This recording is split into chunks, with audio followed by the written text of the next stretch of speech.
When Harry Met Sally is one of the most popular rom-coms of all time, and director Rob Reiner originally had an entirely different ending that recharacterized the whole story. What was that ending and what inspired him to change it? We're talking all about it this week in Kaden's Movie Club. Spoilers ahead if you haven't seen it. Beat it. The movie tells the story of the 12-year relationship between Harry Burns and Sally Albright, which gets off to a rocky start when they first meet in 1977. On a road trip from Chicago to New York, which was set up by a mutual friend out of convenience, Sally and Harry get to know each other. Harry is pessimistic and arrogant, but still manages to be charming and funny despite himself. On the opposite end of that spectrum, Sally comes across as optimistically naive. When I buy a new book, I always read the last page first. That way, in case I die before I finish, I know how it ends. That doesn't mean you're deep or anything. I mean, yes, basically I'm a happy person. So am I. And I don't see that there's anything wrong with that.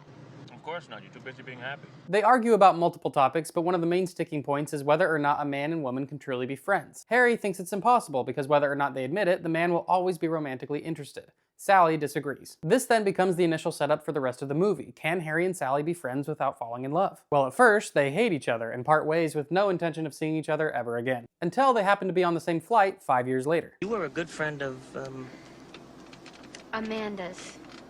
I can't believe you can't remember her name. What do you mean? I can remember Amanda, right? Amanda Rice. Reese. Right. That's what I said. Whatever happened to her? I have no idea. You have no idea? By that point, Sally has a boyfriend and Harry is engaged. When Harry suggests they should be friends, Sally points out the hypocrisy of his rule. Harry amends that rule, claiming that if the man and woman are already in relationships, they can be friends, because theoretically romance should be off the table. And if you think it was going to be that easy, think again. They part once more, agreeing not to be friends. Harry, goodbye. Okay.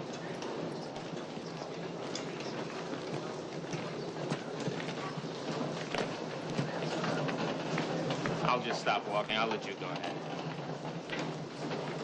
Until another 5 years have passed and they meet again by chance. This time they find some common ground because Sally has broken up with her boyfriend and Harry's wife has left him after having an affair. Before you know it, Harry and Sally form a close friendship. One famous scene shows Harry and Sally talking on the phone while they both watch Casablanca on TV from their own apartments. There are two kinds of women, high maintenance and low maintenance. And Ingrid Bergman is low maintenance? And LM, definitely. Which one am I? You're the worst kind. You're high maintenance, but you think you're low maintenance. And the funniest part is that this scene was directly inspired by one of Rob Reiner's real-life friendships. The screenwriter Nora Ephron wrote the scene after learning that Rob Reiner and Billy Crystal would watch movies together while on the phone from their own houses. In fact, a lot of the movie's dialogue was based directly on the banter between Crystal and Reiner. Ephron would later go on to direct other famous rom-coms like Sleepless in Seattle and You've Got Mail. Reiner initially came to Ephron with several different ideas for a story that reflected where he was at in life. Reiner had been divorced and had attempted several short-term relationships that he thought were disastrous. So he basically relayed all the troubles of single life post-divorce in ways that Ephron thought were really depressing and pessimistic, but also funny, which sounds a lot like the character of Harry. Ephron based Harry on Reiner. She then wrote Sally based on a combination of herself and some of her friends. Ephron wrote several drafts of the story over the next several years while Reiner was making both Stand By Me and The Princess Bride. That's Billy Crystal as Miracle Max, by the way. And during the screenwriting process, Ephron looked in unique places for other inspiration. That included interviewing people from the production company about their romantic relationships, which ended up inspiring the interview segments that start each new section of the story. But one of the movie's most famous scenes wasn't originally in the script. The deli scene was added because Billy Crystal and Rob Reiner felt there were too many scenes that focused on Harry. Ephron suggested that Harry and Sally should discuss the topic of a woman faking it. I think they have an okay time. How do you know? I mean, how do I know? I know. Because they... Yes, because they... How do you know that they're really... What are you saying? They all agreed that would lead to some funny dialogue, but weren't quite sure how to approach it, until Meg Ryan suggested that she should just fake one during the scene. It's just that all men are sure it never happened to them, and most women at one time or another have done it, so you do the math. You don't think that I could tell a difference? No. Get out of here.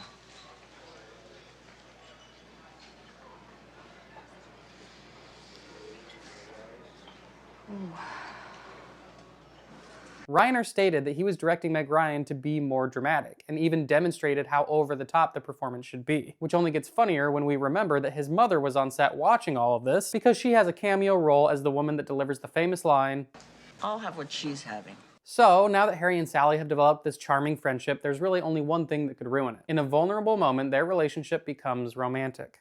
Afterwards, they both agree it was a mistake and the relationship should just go back to the way it was before. But this is much harder than they realize. They both become terrified of the relationship. If one of them admits they love the other one, they run the risk of not being loved back. Or worse yet, if they do enter a romantic relationship, they lose the platonic friendship they've come to cherish. There's this fear that romantic love will take away the most important part of their friendship, that they could just be themselves with no judgment. I have decided that for the rest of the day, we are going to talk like this.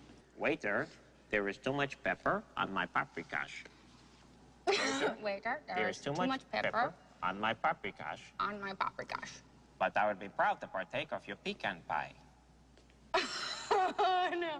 But I would be proud But I would be proud to partake to partake of your pecan pie. of your pecan pie. Both of them have come from failed romantic relationships where honesty and authenticity was an issue. Harry's wife left him for another man, and Sally's relationship dissolved when she confided in her boyfriend that she might actually want kids. But this fear of not admitting that they love each other kills their friendship too, and soon, Sally tells Harry that she doesn't want to see him at all anymore. You want to act like what happened didn't mean anything. I'm not saying it didn't mean anything. I am saying, why does it have to mean everything? Because it does. And you should know that better than anybody, because the minute that it happens, you walk right out the door. I didn't walk out. No, sprinted is more like it. We both agreed it was a mistake. The worst mistake I ever made. And now we come to the ending. This whole problem is solved when they both decide to be honest and authentic with each other despite the risk they think that poses. But originally, Harry and Sally were not going to end up together. Reiner had been married for 10 years and then single for 10 years after his divorce. He had started to believe that it was going to stay that way. He wanted the movie to be about his authentic experience, so the initial ending was going to have another passage of time. Harry and Sally would run into each other again years later, talk a little bit and make amends, but then walk away from each other. But Reiner's story changed when he met Michelle Singer. They would end up marrying the same year the movie released and would stay married for the rest of their lives. So, Reiner changed the ending. Harry rushes up to Sally at a New Year's Eve party and confesses all the reasons why he loves her. But the most important part is that those reasons are not cliche or phony. They're the honest things that Harry has come to love about Sally by knowing her true self. They're things that another person in a surface-level relationship might find annoying. I love that you get cold when it's 71 degrees out. I love that it takes you an hour and a half to order a sandwich. I love that you get a little crinkle above your nose when you're looking at me like I'm nuts. I love that after I spend a day with you, I can still smell your perfume on my clothes. And I love that you are the last person I want to talk to before I go to sleep at night. And it's not because I'm lonely, and it's not because it's New Year's Eve. I came here tonight because when you realize you want to spend the rest of your life with somebody, you want the rest of your life to start as soon as possible. What Harry is really saying here is that he loves Sally for exactly who she is and nothing else. And of course, Sally responds with some honesty of her own. That is just like you, Harry. You say things like that and you make it impossible for me to hate you. And I hate you, Harry. I really hate you.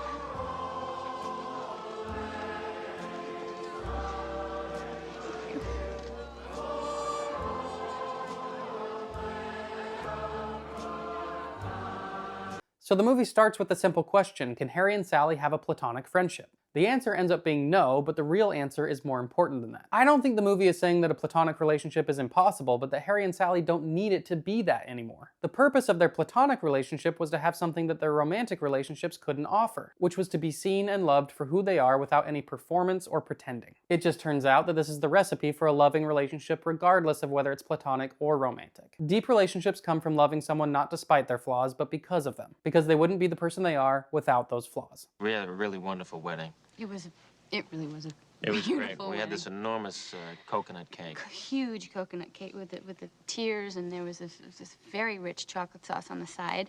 Right. Because not everybody likes it on the cake because it makes it very soggy. Particularly the coconut soaks up a lot of that stuff, so it's important to keep it on the side. Right. But we only got this insightful ending because Rob Reiner was determined to make sure the story he told was infused with his own authentic life experience. And I believe that this is the exact reason why all of the movies we've watched this month have resonated with so many people for years. Rob Reiner was a filmmaker that told all kinds of stories, but the important thing was that he told them for the right reason. He wanted to share an appreciation for the human experience with people. When Reiner was a child, he struggled with with the fear that his father didn't love him. He reflected that fear in Stand By Me, where we saw the young characters experience fears of adulthood while still trying to enjoy their childhood. Reiner dedicated his life and career to storytelling, and we saw exactly why he thought that was important in The Princess Bride. In the end, the movie shows the impact a story can have to connect people even when our commonalities aren't always obvious. Reiner was a political activist for much of his life, and in A Few Good Men, we saw how he presented the value of an individual's moral code against the code of an entire government. He reminded his audience through effective storytelling that morality is up to us, not the people that claim authority over us. And lastly, Reiner had profound human relationships in his life. Friendships and romantic relationships, but it was when he noticed the foundation for these relationships was the same that we got the iconic ending to When Harry Met Sally. And so Reiner's legacy isn't just about being a great filmmaker, but about how he was able to bring an authenticity to his films that's not always easy to find. As the audience, these movies resonate with us because we can detect that true human experience that's at the center of the story. I hope you felt that while watching the movies this month, whether you were revisiting one of your favorites or experiencing them for the first time. And with that, we conclude our January movie club. I'll be announcing the movie lineup and theme for February tomorrow, so stay tuned. And if you want to stay in the know about Movie Club, you know where to go.